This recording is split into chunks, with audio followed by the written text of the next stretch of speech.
sahan igu kalgacal hawaasha naftayda garo dartaabaan wamaleey aaminina ku rabo. الرحيم السلام عليكم ورحمة الله تعالى وبركاته أصحابتي كحرين أنا كجال أوفيشال مدة بدنا أسوي سنين وحنا ليا سو نقد وناكسن سيدا دين تبتين يقول حيستين إذا كان إذا كوجو حيسا يعني دين تبي دلوه لوبي إذا كأو شرف بدن وقيمة بدن ما أنتوا حنكون صلابتي برنامج حساسي ومع المهنة ودنا نكون مشغول سنة إسكو دبريت كيسي إسكو سو نقد كيسي إسكو حر كيسي كوندكشن كيسي رادين تيسي بمفانتي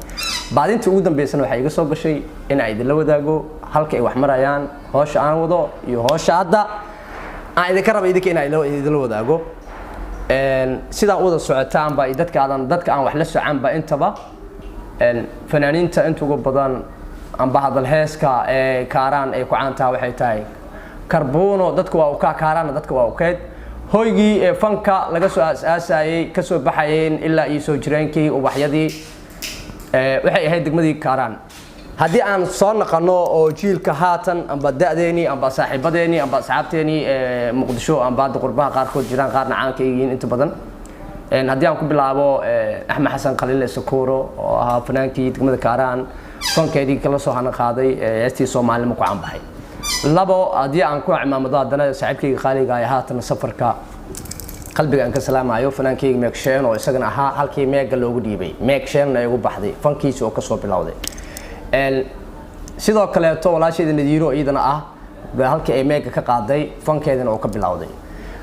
haddii aan ku sii socono farxii xalan oo ah hawlada waa bari iyadana halkii ay fanka ay ka qaaday ka sii hana qaado halkan ahaa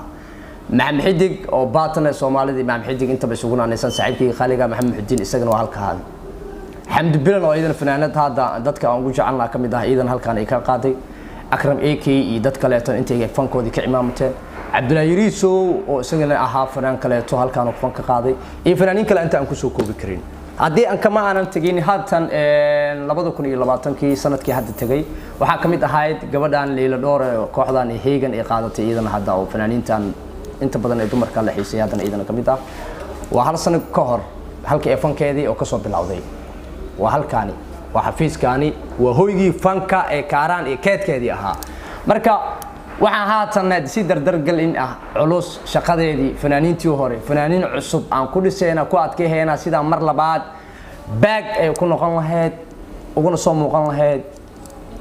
indhaha bulshada oo dhan ee Soomaaliyeed sidii qiirada looga bartay guwaabinta wax soo saarka dhiirigelinta dhalinta hamigoodi iyo oofintoodiiba waa halka kaliya qofka moraalka loogu dhiso waa halka kaliya hankoodi hamigoodi loogu rameeyo waxa idin leeyahay soo dhawaada gabdhow wiilalow gacmo furan hadduu hankaaga yahay heer sare ina heesta aad rato halka laga hagilaa waa halkaan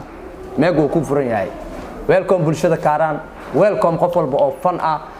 waa halka fanka iyo suugaanta hooygii murtida iyo madadaalada degmada Kaaraan ku soo dhawow gacmo furan waxaan idin leeyahay assalaamu calaykum waraxmatullaahi tacaala wabarakaatuh fanaaniinta dhamaantood inta wada la socon doontaan kuwa cusub heeso cusub isku soo noqdo wanaagsan aniga jeel official qalbiga idinka salaamaya dhamaantiinba bye bye.